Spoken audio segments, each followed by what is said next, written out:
First item on the agenda is public comment. Does anybody in the audience who would like to address the building committee have an opportunity to do so at this time? I'd like to make a quick comment, Tim Kelly. I thought we learned at our last meeting that the best way to optimize the state reimbursement funding to the 28% level was to do a 70% renovate versus new approach on the design. So I'm not knowledgeable in this area, but I would just hope that either one of the designs we're looking at, or perhaps one that needs to be put together, would be something we could evaluate going to the new year. Okay. Thank you. All right.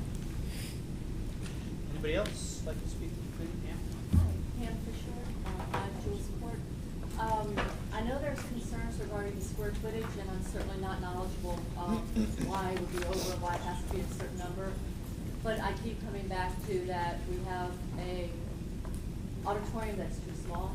We have a cafeteria that is so small that we start lunches at 9:52, and the state doesn't allow us to serve the lunch until 10. Because we're starting by school at 2:30. We're in that first wave. We have an auditorium, and the ways in which are not ADA compliant, and to make it ADA compliant, it's going to require more space. We need more bathrooms. I don't know how they make it to the bathroom with a 4-minute passing time. And for the bathrooms that we don't have enough of, and bathrooms that are not ADA compliant. We will need to have, and I know the superintendent mentioned this, but we do need to have a private room for special education for those kids who are receiving physical, occupational, and speech therapy. It is not good that that treatment that is being given, or that the time that is being used for that treatment, is not one-on-one in a quiet, private area. And as a physical therapist, I can tell you, it makes a difference. You have a bunch of noise around you, and I'm sure they try to minimize it, but you have more attention, you have more success if things are done in a better, more private setting. So we need space for that. So, you know, as you go forward, I know people are concerned about the square footage, and rightfully so, and I just want us to remember that we may need to increase in some areas in order to address these issues, which are mandated. ADA is mandated. And also, quite frankly, to renovate 70% of the school as is, I don't know how you're going to correct the sprawl. I mean, again, I don't know percentages, but we already know the problems with the building are the sprawl. If you keep the same firm walls, how do you fix that problem if you keep the 70%? And it may be a way to do it. I don't know. I'm just throwing that out there as a consideration. Thank you. Thanks, Pam.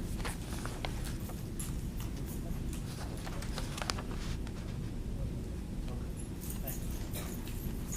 Anyone else like to speak to the committee?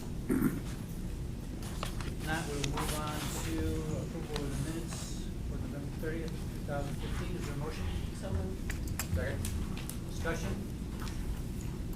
Hearing none, all those in favor? Aye. Opposed? Carries. Item D, reports and update, architect's report. Excuse me. Architect's report? Yes. Oh, is it Scott? Yes, yes. So we would like to show you, over the past week, we received some feedback, and we would like to show you another option for Renovated's new project. Sure.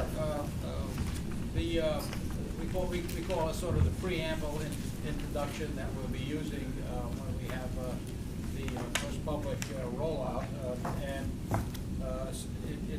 It's sort of a repeat of what I said the last time, but after 3 months of visioning, ed-spec development, and numerous meetings with the administration, staff, we're pleased to finally report that all of that has been translated into graphics to illustrate the 3 concept designs that we've come up with. We think the 3 concept designs are generally representative of the goals and visions of the educational specification for this project. The 3 concept designs will be finally complete and ready for submission to the construction manager for concept budgeting on December 30th, and that's in accordance with the Collier schedule. We'll be looking at a concept which the state defines as renovate, and we'll be explaining exactly what that means. We'll also be looking at an renovation and extension project, something that's rather familiar to the building committee because it was being refined from presentation to the present, so you know what that scheme looks like. And lastly, we have a concept for a new building. So we will be submitting these concepts to O&G for pricing and for construction phasing. So, because construction phasing, of course, affects pricing, and we all are interested in the bottom line for each concept and why. We're also pleased to report that the final draft of the ed specs have been completed and is scheduled for review and approval by the Board of Education at their meeting on December 19th. So with that, Paul will be presenting the concepts. Thank you. So since we met last week, we presented 3 concepts, 2 addition renovation and 1 new, and we received a little bit of feedback, and is it Tim, about doing an option that kept 3/4 of the existing facility. So that's what we want to show you tonight. We worked on that a little bit. So I'll get right into it. What we did is we took a step backwards and recreated the additions map that we've all been looking at for the past couple months. We went through all the documents, and instead of basing our information on the previous map that was generated over time, we started from scratch. And this is a more accurate portrayal of the additions based on the documents that were provided to us by the town. And what it shows is in the 2003 additions, they were actually an extension alteration project from the state of Connecticut. They had reimbursement. So these are less than 20 years old. And then the other areas are, just over time how it evolved. But there's little pieces here and there, the 64 that showed up when we dug into it a little bit. So that's a revised map, and it's important that these were extension alterations, not renovation. Extension alteration is more when you're compartmentalizing a project. You're not renovating the whole building, you're just doing a portion. Okay? So then, this is our renovate as new analysis of the existing facility. What we did is we actually sat down with some of the staff members at the state last Friday just to get a clear understanding of what we can count as 75% of the building that we have to keep. So the red represents, again, the latest additions that are less than 20 years old. This is the extension alterations in 2003, okay? So we can't touch those unless we do it on our own dime, okay? We can still do modifications to it, but don't expect any reimbursement from that. The blue, which is the 96 primarily, represents areas that are 20 years old, okay? So they can be renovated or they can be demolished. The state, from a state perspective, they don't care. Now the green represents areas that are 30 years old or older, okay? So this is the point of this whole diagram. We have to keep 3/4 of everything that's in green, and then we can do our additions off of that, okay? So this is cropped off for some reason, but the green area represents about 140,000 square feet.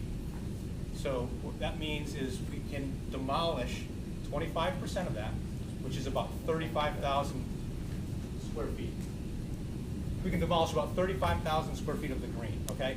That's it. Got it? Yep. All right, so there's some math here. The total facility, including all the upper levels of the 1928, the boiler rooms, the upper weight room, that's included in the older sections of the building. That all totals up to 218,000 square feet, plus or minus, okay? So the takeaway is we can only knock down 25% of everything in green, and we can do whatever to qualify as renovate as new status, okay? Does that make sense? Okay, so this solution I'm going to show you achieves the renovate as new status, captures the higher reimbursement rate of 29%, and it essentially says, okay, of the 35,000 square feet we can knock down within the green, let's take away the 800 wing here, let's take the 700 wing portion away, right? And there's this 400 wing that we can remove. That is about 30,000 square feet. So we'd still have about 5,000 square feet to work with. And we're also getting rid of the blue, which the state doesn't care about, okay? So this solution, which I'll move to, takes 800s, 700s out, 400s out, and we still fall beneath the requirement for renovated new. So, to orient everybody, try doing a key plan here. A little bit hard to read, we'll work on this a little bit more, but the red dashed line represents the footprint of the existing facility as it is now. So here's the 900 wing right here, and here's the 700, and is that the 5? No, I'm not sure. 500. It's Yeah, 5. 5. Yeah. So in this scenario, this would get knocked down, the 700s and the 500s would just be over here somewhere, right? And this dash, this is the 800s where we are right now. We'd essentially knock down the 800s here, and this is where the courtyard is. And the big picture is we do the additions out front here between the library and the southern tip of the 900 wing. So we want to do the cluster configuration again, 3 stories. So we'd have cluster, cluster, and learning commons right in a row. Okay, so we still have our main entry with administration. We still create this boulevard that runs east-west that connects everything. The big move here is, okay, right now the kitchen gets served from this area. We want to keep the kitchen because it was done in 2003. So we want to preserve that. Really, it's the cafeteria, excuse me. But it's currently serviced between the 28 building and the courtyard. The big move is to say, okay, let's keep the caf, but we'll take the service and we'll bring it around the backside and we'll add a new kitchen on the backside. So all the service is now on the backside, feeding the kitchen, a new kitchen, keep the existing servery, keep the existing cafeteria, expand it a little bit so it connects with this main gallery space. And that solves having any kind of issues with dumpsters and things of that nature at the front of the building. Everything goes around the backside. So once we create this spine, we take a multi-story, brand new classrooms here. We take the 28 building. This represents the area of the 28 building, which was originally the auditorium. So it has volume. It has very high, it has the same roof height as the auxiliary gym. So there's some volume there. We could do a double high space learning commons with potentially, you know, that big oversized amphitheater stair and circulation around it. We could have our maker spaces and applications labs around it. We could have the Edge studio here as well, all adjacent to learning commons. And as you continue down, we would transform the auditorium. We would add space to it, which gets tight at the property line, but we could transform this into the auditorium which we want for music. This would this proposes to raise the existing roof height of the current auditorium, which is about 30 feet or so. The stage house is about 40. What we want to do is lift everything up to 40 feet. So that would be some significant structural modifications in this area. But we, you know, we may have to add a little bit outboard of the existing wall. But you know, we could look at seeing what it would take to transform that into the auditorium that we're talking about.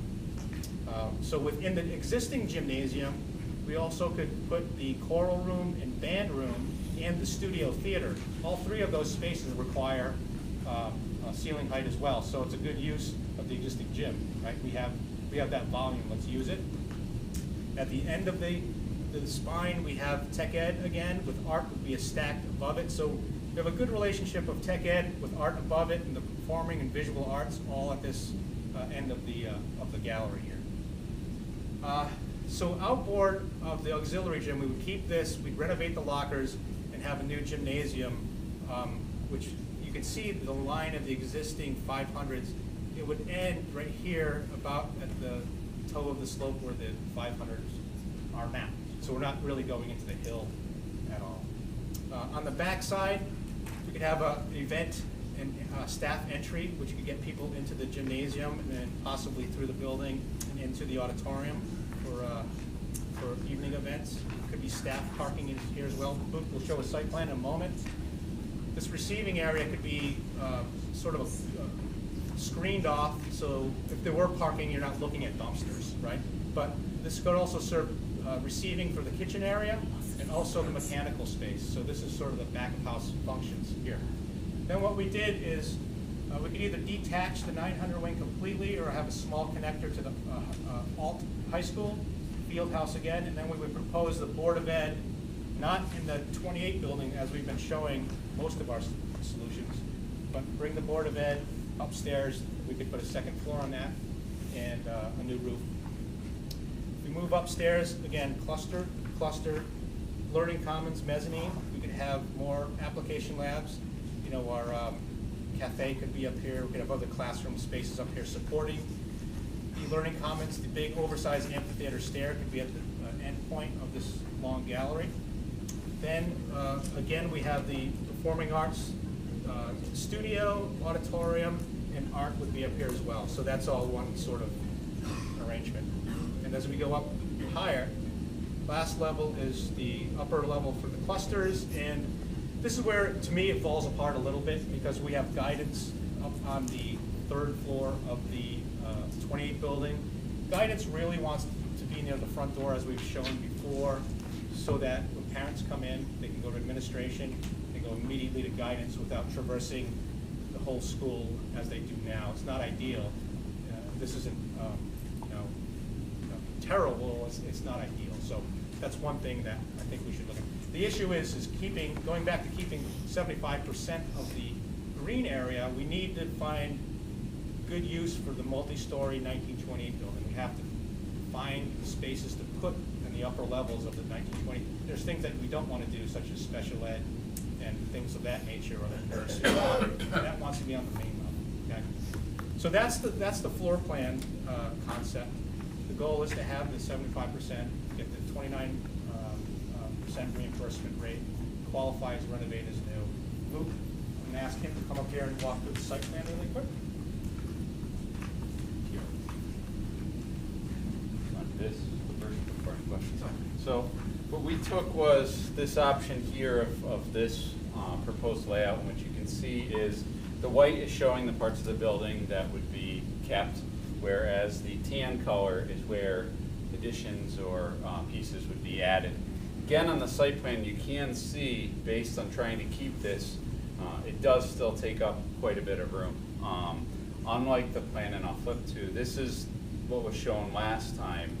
You can see how it does push out here. So what we've looked at is it actually shrinks the area available for the bus drop off a little bit. So we have a little bit less area for stacking of the buses. It allows us to keep the parent stacking and drop off up here, so we still have plenty of room to stack buses and have them out of the way. And then again, come down here and we have this intersection out. The other plan, again, which you see here, allowed us to come straight through with the drive. But in order on this one to have, again, enough stacking, we did have to keep kind of what you have now, where you come in, you take the right, and you loop around. So we will have to work out and make sure that this is properly signed and whatnot, so that when you have dismissals, the buses have the right of way, like we talked about last time. And then parents, students, anyone else leaving from here would just stack and wait while the buses had the right of way out. What we have been able to do, working with this plan, is continue and provide some parking to the rear of the building, as Paul mentioned. So that would be used not only for deliveries, garbage, things like that, but also have some parking for events that would take place in the auditorium or the gymnasium wing over here. So there's parking there. And then we've kept a number of parking off to the side, which you currently have now. And we've been able to keep the access road that runs in front of the school. So that would allow emergency vehicles to have full access all the way around the school. One of the other things that we looked at from some comments, and we looked at them with all the schemes, was adding in a fourth athletic field. We heard a lot of comments of, especially the new, where we were showing only 3 fields, but also your current, that one of the things in town is that they're short on athletic fields for all the programs. So what we looked at is the way that it's graded here, we actually have a berm or a large hump that mountain comes up, and it's higher than those existing fields. And if you were to take that down and shift these 2 fields that are here now towards the school, you'd have enough room to actually fit 4 multi-sport fields up there on top. As we showed last time, we'd have to provide the ADA access and whatnot to it. And again, like the 3 other plans you saw last week, we're keeping the emergency access that would come off of here. Again, the goal for that is simply for emergency access. It wouldn't be open on a daily basis, wouldn't be used all the time. but it would be used for not only emergency vehicles if needed, or if there was for some reason an accident or some reason that this entrance route could not be used, it's a secondary means of egress out in that emergency. Questions with this? Yeah, one last point I'd like to make about this, and I did point it out. There's one thing I'm aware of, that it's getting tight near the library. There's a property line that runs to the back, to the north side of the library, and by placing the clusters here, it is a pinch point, and we have to be aware of our proximity from the face of our new building to the property line. The property line may have to be moved, don't know yet, but it's an issue, because if I go back, if you don't mind, if I go back, you can see it larger. You can see that there's the library in black. The property line is actually tapered at such an angle that the further you go, the less space we have over here. So the red line represents the property line. So that distance is concerning to me a little bit, but we have to look into that a bit more. So there's setback issues, but perhaps that can be addressed. Not sure yet.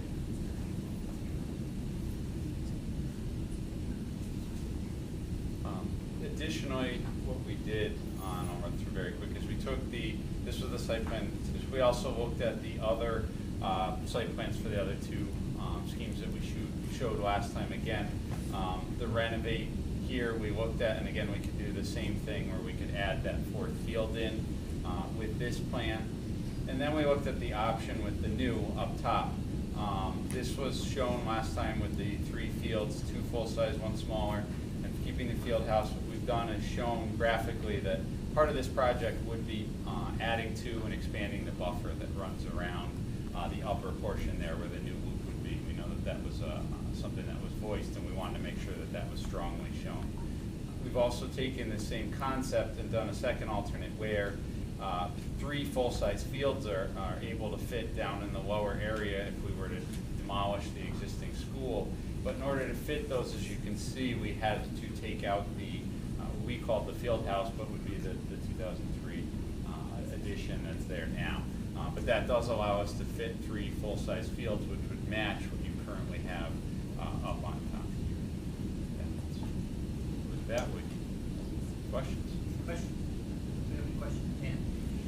Could you speak to the cafeteria again? Because I'm not quite sure. We've heard comments about the cafeteria being too small and all the issues that surround it. Is this plan going to address the concerns that the parents and students have regarding the size of the cafeteria? Yes. Part of it is scheduling. So by doing this whole expansion, the CAF won't be used for double duty for study hall. Correct. So not only that is, we would be expanding it to this degree, Dan. Right now, the face of the cafeteria, the exterior wall is right there. So we would be gaining some space. I just want to make sure you got the input that you needed from parents and staff. You may hear more at the public meeting. Overall question. This is a board. The other 2 renovations, when we fall under that, renovate as new, renovate, could you just speak to, this is renovate as new? Yes. What were the other 2 renovates? What category do they fall It under? wouldn't fall under renovate as new. It would likely be an extension alteration, just as you did here and you did here. Yeah. Right? So, correct? All right. So, I'm sorry, the other 2 would fall under yes. alteration, extension? This is The renovate. A and B we showed last week Yeah. does not qualify for renovate as new Okay. because we knocked down approximately 50%, Okay. of the building. And then this, we looked at scaling the amount of the demolition back to qualify for the Right. renovate as new. So that's the difference. If you could go back to the design that you just showed us, do you have special ed there somewhere? Yes. And is Special, that- yeah. No, it probably isn't labeled. Special services are right here. And we would have the Friends Room adjacent to the cafeteria as it is now. And do you mind just going back one more time Yep. to the blue versus the green versus the, just explain that You bet. percentage one more time? One more time, ready? So the red represents that work that's been done 20 years or less, okay? So the state's not gonna pay for that again at all. So if we do make modifications, anything in red, it's on Farmington's, no reimbursement. For anything that you might do in those spaces? Right. Okay. Okay, so that's the red. Blue represents areas that are 20 years old or older, which gives us the option to either renovate it or we could knock it down and demolish it. From the state's perspective, they don't care. We can do what we want. What they do care about is the oldest of the old sections of the building, which is represented in green. The statute says that you have to keep 75% of everything in green and renovate it. And then you can do your additions off of that. But you have to keep 75% of anything that's illustrated in green here. Can I just have one more Sure. question? Is there no other way to get up to this property? Is there not a second way other than going through the Highlands? There are other access points existing, but I'm not sure if it's really. I mean, I know there's at the top of the hill, I Yeah. know there's two on the island side. I'm just curious if there's, you know, when you're looking at the property for the left side, I don't know the answer, I'm just curious. And if you Technically, haven't looked at it, is yes. What we would do is we'd be looking at introducing flow of whether it be parents, teachers, or students driving, or the buses through residential areas to come in and out. What it would also do is currently now, the school down here exits at a light. The neighborhoods on this side does not exit to a light. So we then start looking at how do we do that for those trying to come out of there, especially taking a left turn at the busy hours, and may look at having to introduce, trying to get another signal on Route 4, which when they start counting how many signals are in a certain distance becomes very tricky with the state traffic. So for our exercise, we looked at maintaining the current location for the main drive in and out, and only looking at an alternate for emergency access rather than introducing the traffic through the surrounding residential areas. Any other questions? Sorry, no, I have one question. Do you know the square footage of the portions of the building that are at least 30 years old? It's about 141,000 square. 141,000. I can give you the exact number.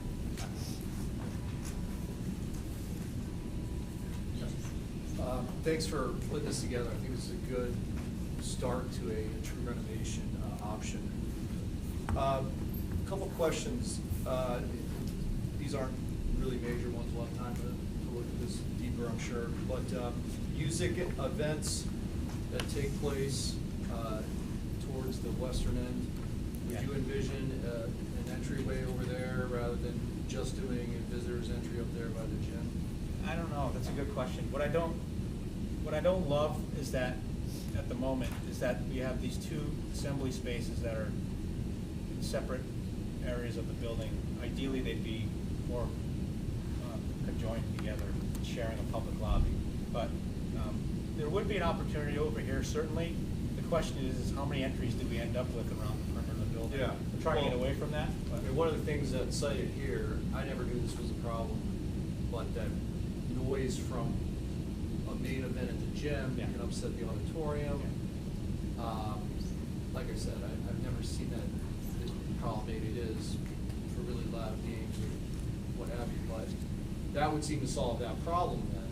Yeah. But the idea of parents schlepping all the way down there, they're used to coming right into the auditorium, and now that might be agreed. a way to, so anyway, something to look at there. The other, in the old school there, I see you had a cafeteria, or rather a cafe on the first floor. Yes. Is that something we need?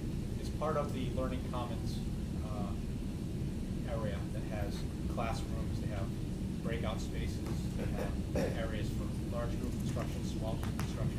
The cafe is part of the program within the Learning Commons. That's why it's located. Okay. Is that part of the culinary program? No. How is that manned, or is it just one of these things where you come in and pour yourself a coffee? It's to be determined. Okay. It's not a program currently, correct? I mean, it's a name that was used, but it's more of a collaborative space for students to Okay. work together. So more of a study hall than a Starbucks. It's not a Starbucks, although I'd like that, it's not a Starbucks. But it's part of that culture that we're trying to get within the learning commons. Understood. The learning commons space there, you envision that being how high? As high as the auxiliary gym roof, because that's the space we have to work with. We could drop it down, Okay. but we have that volume. And does that double as a study hall? I just don't want to be in a position where we're looking in the future for more study hall space or whatever. What I think this has going for it is that we would have the main reading area in the center, and all around the perimeter, we could have the work area where the offices would be. We could have classrooms, we could have application labs, edge studio around the perimeter. So we could have spaces off of the learning commons that are related to the learning. Okay. That's the idea. We didn't talk much about the library though. Where is that? Well, that's it.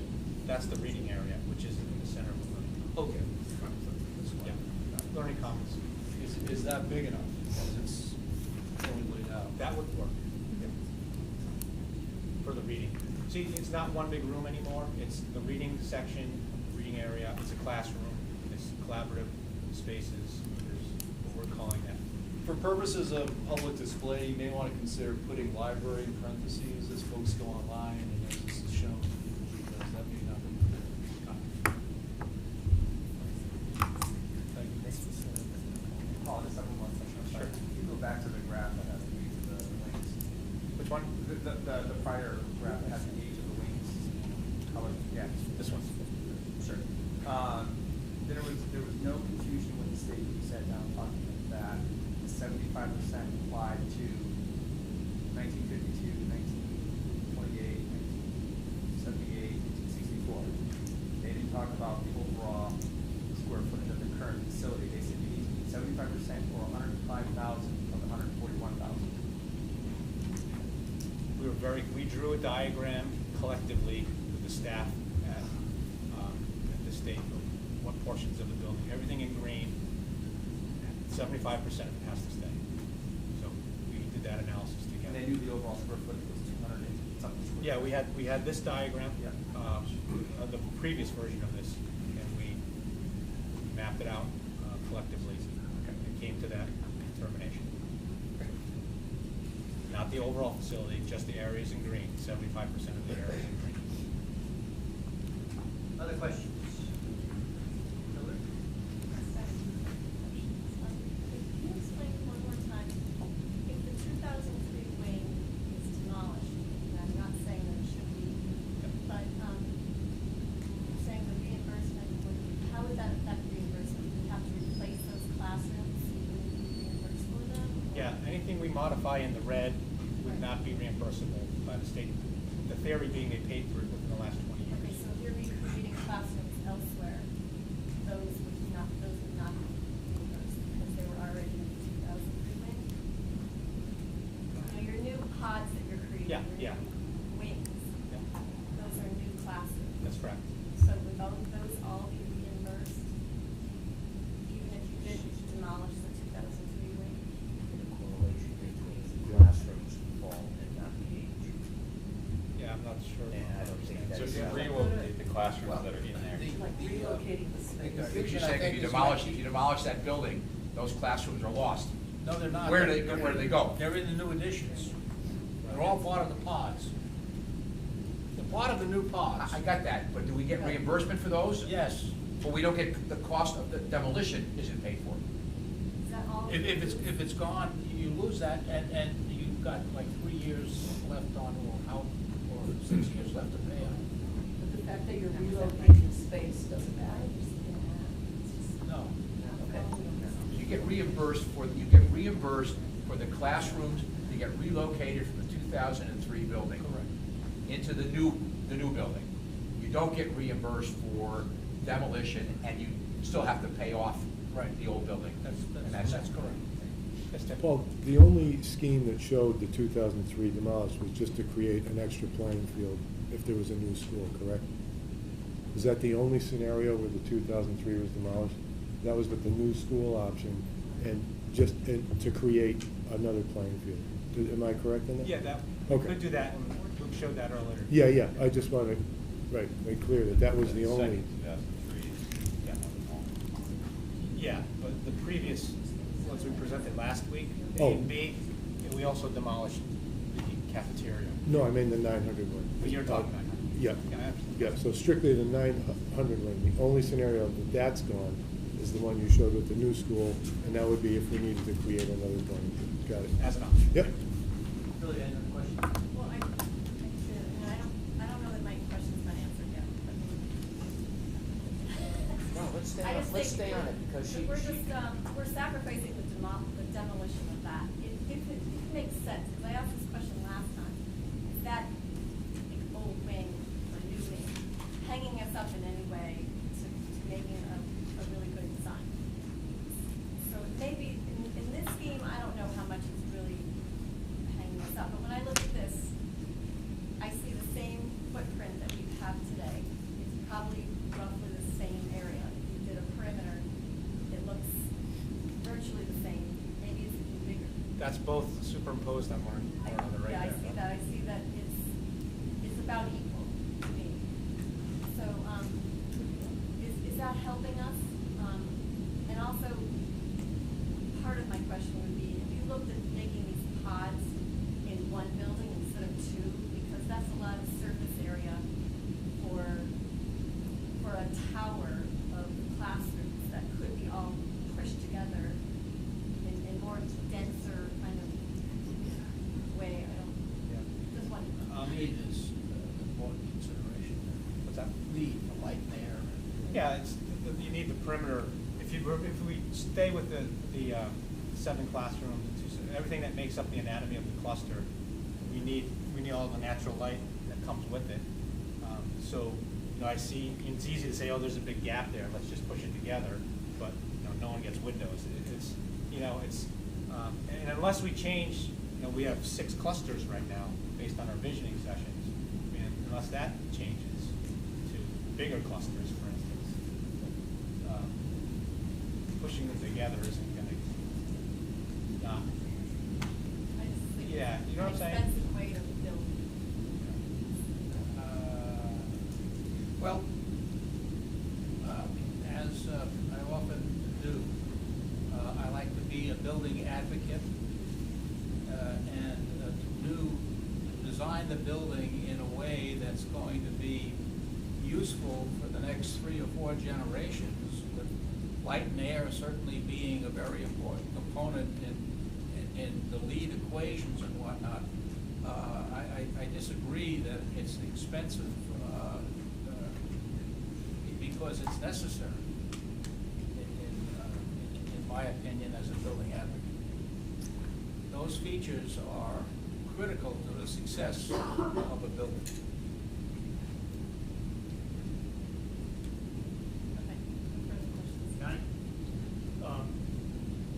Am I correct if I say that the new 2003 building that we're talking about, pretty much every scenario except for the one you take it down is alternative high school field house. So if we tear it down, we have to build that somewhere else. Somewhere to put it somewhere. Right, so even if we demolish it, we're gonna have to build it somewhere else anyway, so I think that kind of clarifies a little bit on the costing issue. I have a couple of questions kind of going back to last meeting. Have we gotten far enough to know if the 1928 building has the structure that is still capable of, I guess, existing? Yeah. I mean, I know that was some question at the beginning. Yeah, we did. We had our structural engineer go through it. It's fine. There's some cosmetic cracks in the masonry, but it's not structural issues. We won't have to sink a lot of money into that building to have it function the way we want. Okay. Unless we tear it apart and do the learning commons scenario. That's major structural changes. On the other 3 concepts that you guys put forward, you had administration for that, in that main building. What's the square footage of the 1928 area now? Each level's approximately 10,000 square feet, so we're talking about 30,000 square feet.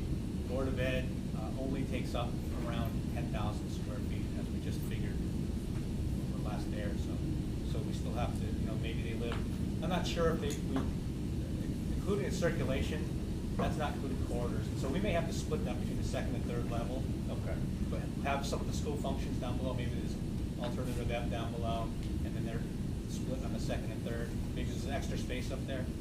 Okay, so you kind of answered the next one. So there's been consideration to just not block that off as Board of Ed because, you know, some of the reports we had previous from the Tecton reports and stuff said 7,800 to about 11,000, depending on the scenarios needed for that. So, you know, when you guys labeled it all Board of Ed, it was, we're looking at 20,000 square feet more that we're building somewhere else. So there is a way to use maybe the first floor portions, there are other things. I think we'd have to. Well, I think it's important to clarify on the renovate project, at least this is how I understand it. We can't put the Board of Ed in there because that effectively is taking another percentage out of the building because it's a different function. So that's This option. This option, the Board of Ed can't live there. On the other options, it can. Okay. That's, and I'm more tailored towards, because I didn't realize we were gonna have one today, but it's tailored more towards those renovate and even the new school, all three scenarios had it. Yeah, the last time around, we had A and B. A has survived, which is the one that generally we started out with. Right. And B, we listened carefully and we heard that there's not that much difference between A and B, so why not just drop B, and then this will be, the renovate project will be the other alternative. So just a thought, Johnny, we could have this as, say, option A, which is keeping 75% of the building as a true renovate as new. Then we could have another option, which was this one, which takes down 50% of the building, but it's not renovated, it's an extension alteration or other. And the third option could be a brand new school.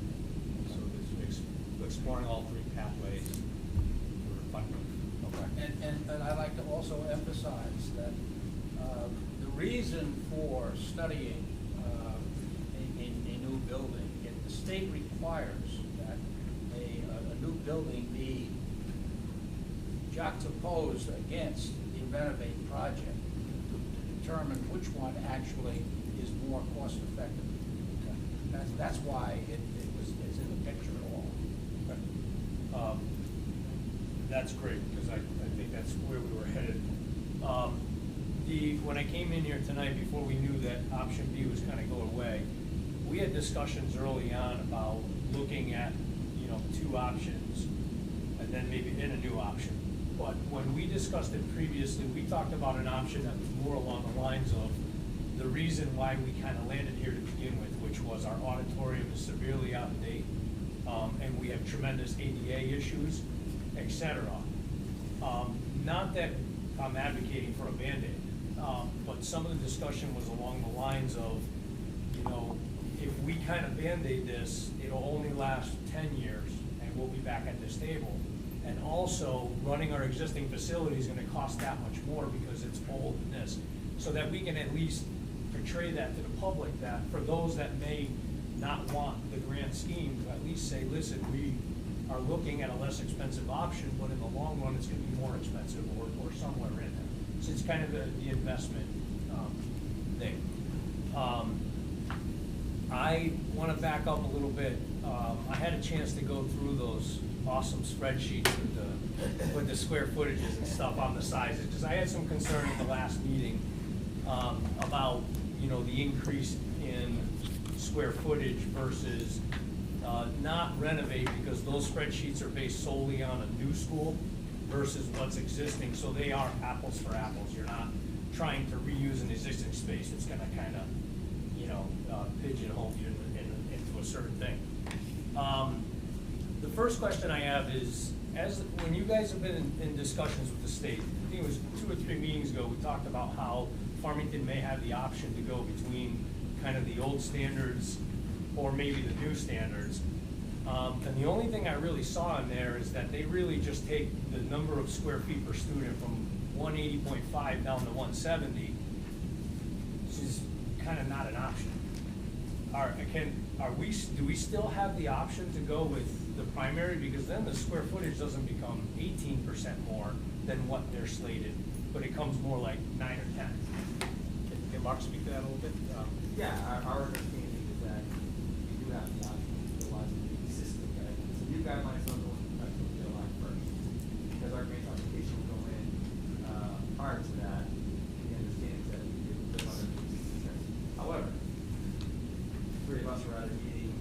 Friday,